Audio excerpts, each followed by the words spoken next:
Hi guys, welcome to my channel. So ఈరోజు ఏంటంటే అందరికీ ఇష్టమైన కేఎఫ్సి అనమాట.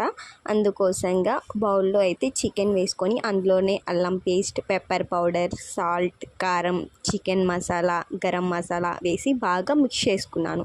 నెక్స్ట్ ఇంకొక బౌల్ తీసుకొని అందులోనే మైదా, కార్న్ఫ్లోర్, కారం, సాల్ట్, పెప్పర్ పౌడర్ వేసి మిక్స్ పెట్టుకొని మళ్ళీ పక్కన పెట్టాను.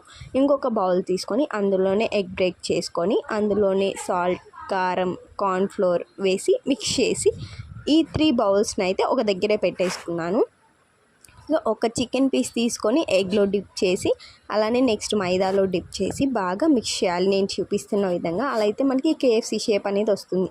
సో అలా చేసేసుకొని అన్నీ పెట్టేసుకున్న తర్వాత వేడి ఆయిల్లో అయితే లో ఫ్లేమ్లో ఫ్రై చేసుకుంటే చికెన్ కూడా బాగా కుక్ అవుతుంది. సో అంతే అండి, క్రిస్పీగా ఉండి కేఎఫ్సి అయితే రెడీ అయిపోతుంది. సో లాస్ట్ పెరి మసాలా కూడా వేసుకోవచ్చు. సో నా దగ్గర అయితే లేదు, అందుకే వేసుకోలేదు.